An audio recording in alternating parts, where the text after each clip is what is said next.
Hello, good day everyone. I would like to introduce first myself. I'm Jo Capuno, no? And a short background of my hobbies. Okay? Before ako naging real estate salesperson, usually ang ginagawa ko is I'm enthusiast into funnels and automation. Yung yung pag-click nyo sa mga ads, then 'di ba? Makita nyo yung website, then pag nag-click kayo na add to cart, then after the add to cart, pop up yung payment processing nyo, yung e-commerce, then directly na nagbayad yung client through their e-wallet or cards, automatic na. Hindi na siya manual na kailangan mo mag-screenshot, magpapadala ka ng screenshot, parang ganon, na then i-authenticate pa ng seller if totoo nga yung screenshot mo. So, yun yung first uh, tawag dito yung ginagawa ko, the automation part. Then, meron akong friend na nag-invite sa akin into real estate. So, tinry kong real estate because I want to apply yung nalaman ko na automation sa real estate. Kaya, eto, I'm applying my knowledge into real estate sa Deca Homes. This time, yung gagawin ko is mag-optimize ako ng website ko to optimize ko to convert it well since yung first na natutunan is the automation, not the landing page itself. Hindi ko na-optimize yung landing page ko. Nag-una ako sa automation yung from website, from landing page to checkout. Yun yung natutunan ko first, the automation part, and that was I'm using the tools last year, system.io. Meron na kasing automatic automation doon or merong workflow, but merong kulang, which is kung sa Philippine setting, yung Pinoy kasi hindi masyado sa email. It's more on ano tayo, market ng Philippines is more on messenger. So eto, sa ngayon nag-transfer ako into GHL or Go High Level since it's all complete marketing tools. Hindi lang siya email, automation, lahat ng mga ano, meron ka na dun yung social media mo.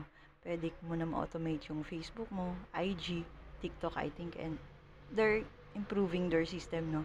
Paunti-unti ina-add yung mga social platforms. So, for now, ipapakita ko sa inyo on how I optimize my, what do you call this, my website. Okay, so, punta tayo sa website ko. Wait lang.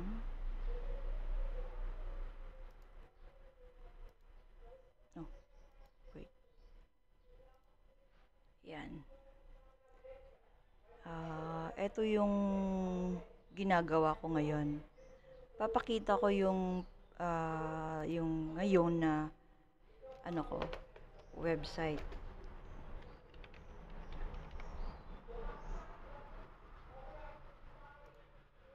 Yan.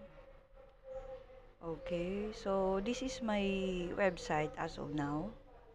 So, ayan. Okay. Binigyan ako ng tip ng isang group na sinalihan ko sa Go High Level na to optimize my landing page. So, I'm doing it. Binigyan niya ako ng free audit at the same time, binigyan niya ako ng kumbaga ingredients for what do you call this, ingredients sa landing page na mas nagko-convert. Okay? So, ito yung ngayon kong website ko ngayon. This is also through GHL. Then, I'm optimizing it here. Ito yung bago, no?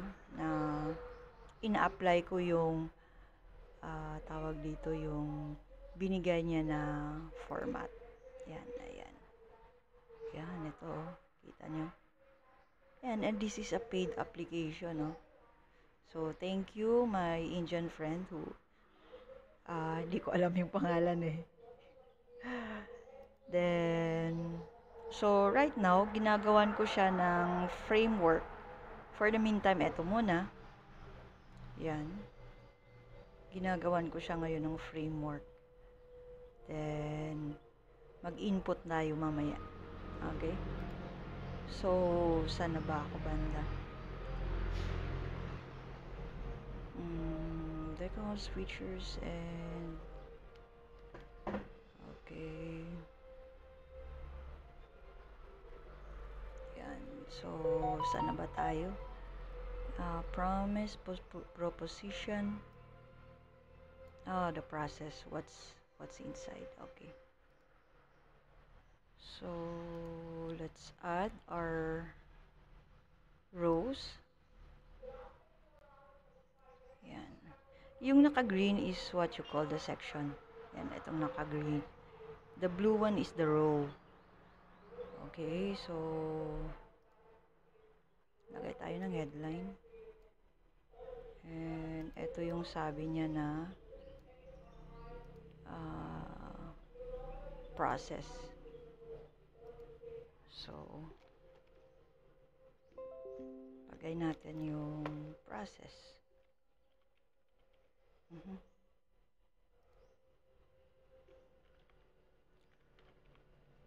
We'll do the details after the framework. The framework is parang layout. Then later on, mag-input ka na lang mamaya. So, process in acquiring unit. Okay. After that, let's add more elements or columns will do. Okay.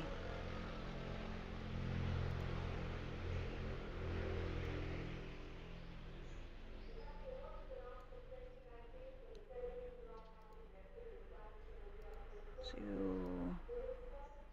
pwede lang kayo ano dyan.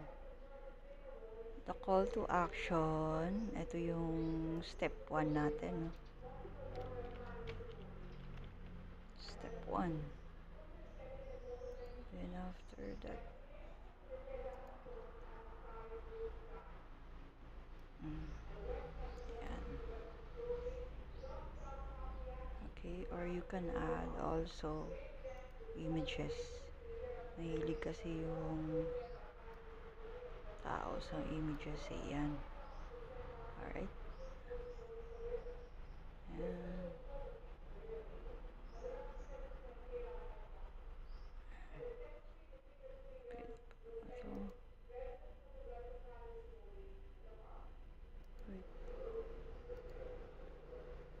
Nag-add lang tayo, no? So, we can add. There you go. Mag-delete na lang tayo dito. This is step 2. And this is step 3. Okay? So, description. Lagay natin dito. Description. Yan. Same din yan. Okay. So, save. Once in a while, mag-save tayo kasi hindi natin alam yung brownout. Baka ulitin natin ulit. Alright. Then, next 2R is position. Position, price anchor, priority. Ano bang position? Okay. So, we have a 2 column. Wait, that again.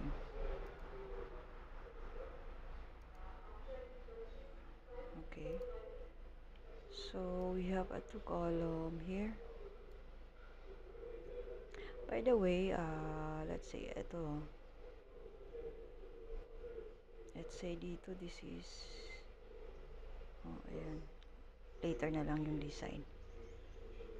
Ito, nag-design ako. Kahapon pa to na ginawa ko. So, ngayon, it's framework. Maybe tomorrow we'll do the designing. Tapusin na lang natin yung framework muna. Okay, we'll add pictures again. Pictures. After the pictures, we can have description of pictures. Okay. Then there's a headline. Alright. And what was that? Price angko. The pricing. Okay, maybe this is the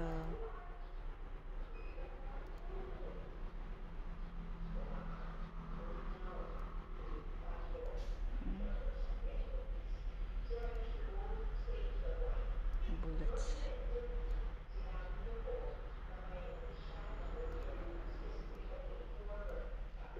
So this is Deca details.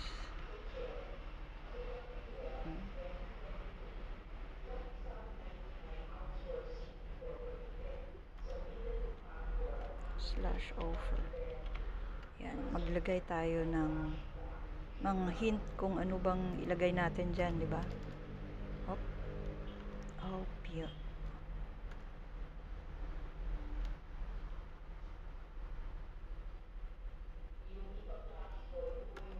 Yan. No. Wait, di kasi tayo pala naglagay ng yan. Okay. So, ito sample yan dito, di ba?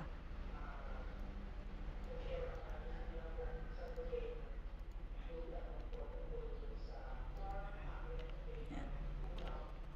So, isample natin yan mamaya. I mean tomorrow.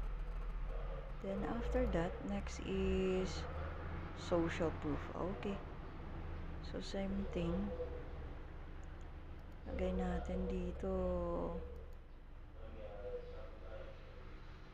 One of the social proof is videos.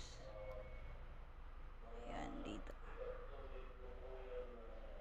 So, lagay tayo ng video. Where's the video? Yan, ito, video. Yan. And this is, wait. Baliktarin natin. This is the video and this is the description. Alright. Yan. Yan.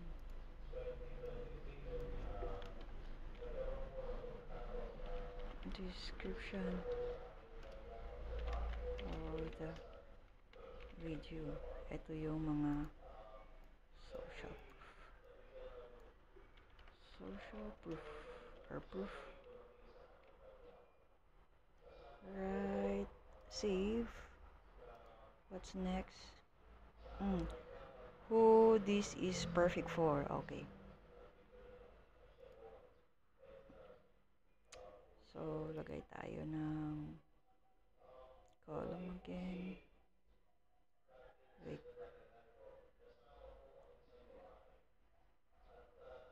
Pwede na yan dyan. Add element. So, we'll have the headline.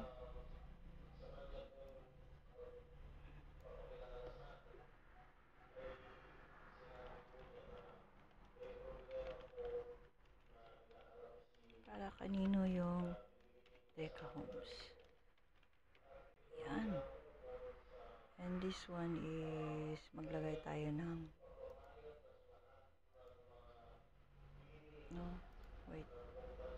bullet. Yan. Bullets. Okay. So, more of it again. Yan. save it again. Next is what others are saying about. Okay, social proof again. Dami naman.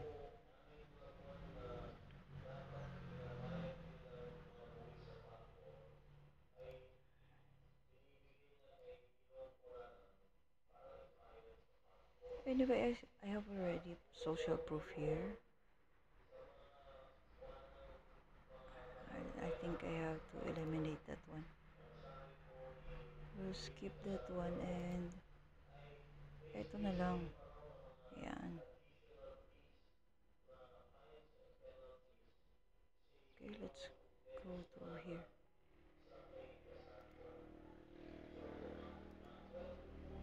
Wait lang. Mag-add tayo dito. Ayan. So, we'll add 2 columns. 2 columns. This one is my picture. Ito yun. Lagay natin dito. Ito. Yan. Odd element. Yun nga eh.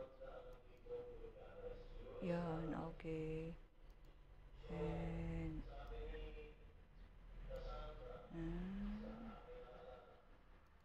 next. And the subheadline. Okay, ito yung picture, subheadline, and what else? Oh, the guarantee. Pwede pa daw. Copy. Save a code.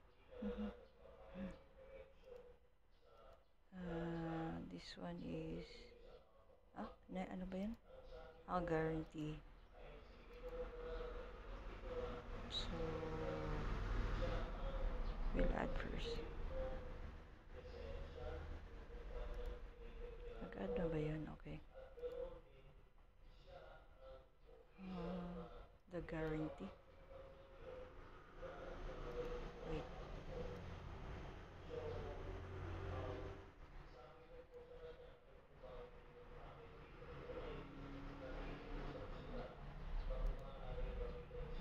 Ito yung pictures. Image. Yan, ito yung guarantee, no? Ito yung same pa rin.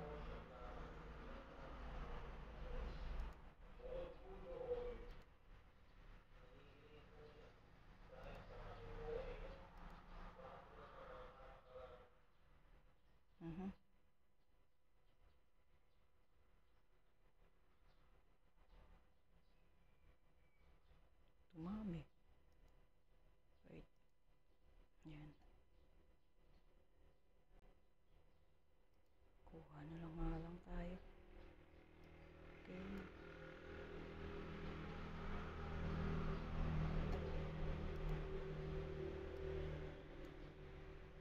Ayan. So, ito yung tawag dyan. 100% money back guarantee. Copy na lang kaya natin to. Tamad din. Yan. Okay. So, picture ng ano natin. Right? So, for now, dito muna tayo. Hanggang dito lang. Baka mahaba na. Framework lang muna to. Then, tomorrow, we'll input yung mga details niya. Yan yung designing process natin or designing stage natin. Okay? So, eto outline lang muna kung anong gagawin natin. Ay, kalikalimutan ko yung footer. We'll add a footer. Wait lang.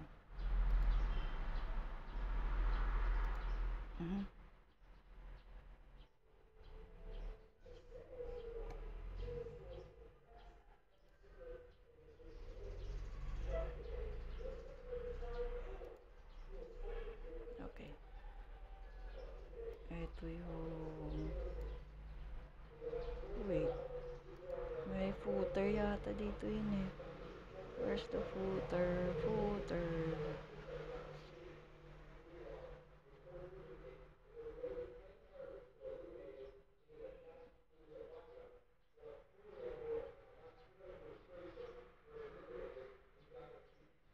Walang footer. Meron yan. Where's the footer?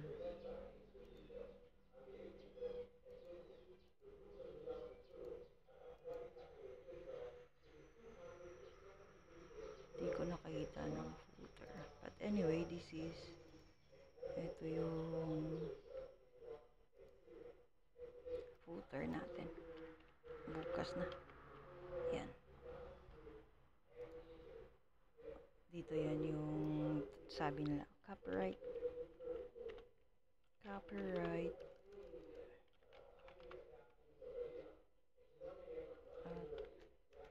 2024 asterisk. Lagay natin yung private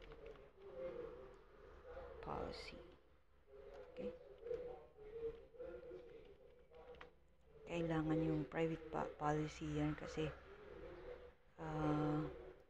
kailangan to always ni Facebook pag nag-ads sa Facebook for our lead gen, humingi sila ng private policy.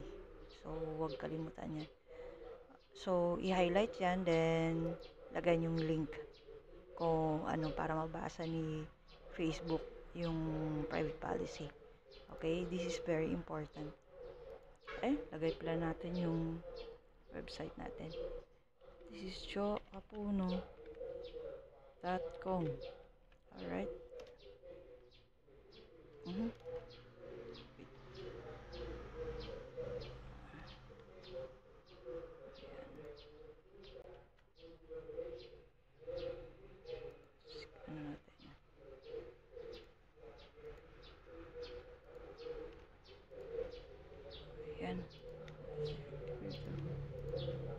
Alright.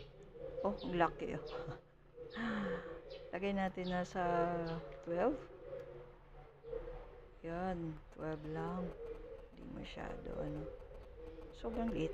Can we 14? Yan, that's fine. Yan. Okay, let's save.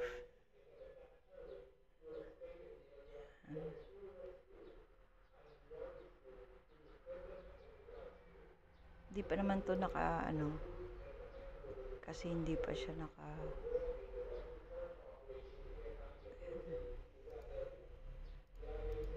so check natin kung ano yung pag naka-live. Ayan, okay.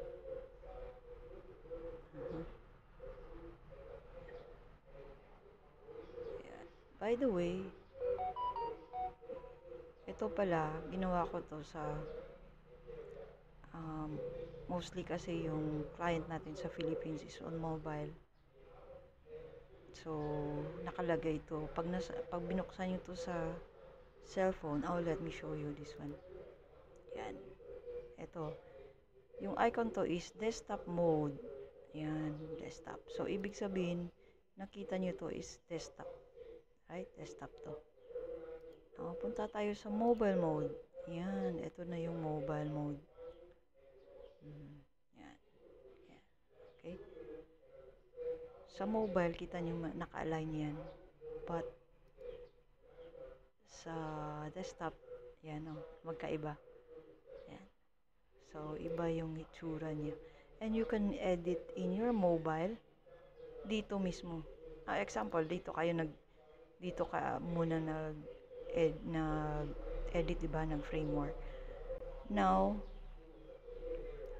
pag sabog yung sa mobile na view, pwede kayong mag-edit dito. Example, malaki to. So, gusto nyo liitan, you can change the size in mobile. Hindi siya mag-a-affect sa desktop. So, separate siya. Okay? So, pag nag-edit kayo, after editing sa desktop, you have to check your mobile para ma-adjust nyo yung tawag dito, yung size. Yan. And iba yung size dito. In-adjust ko na sa kanina, hindi ko na pakita pala. Pero sa desktop, malaki to. Yung RU still, malaki yan sa desktop. Malaki. Pag nag-transfer ng mobile, niliitan ko to. Hindi nyo makasima. But anyway, tomorrow makita natin yan. Mag-i-edit tayo na detail na. For the meantime, ito yung tinatawag natin na gumawa tayo ng framework or batayan ng ating pagdi-design bukas. Okay, so thank you. I hope may makuha kayo sa GHL na tutorial natin. Okay, thank you.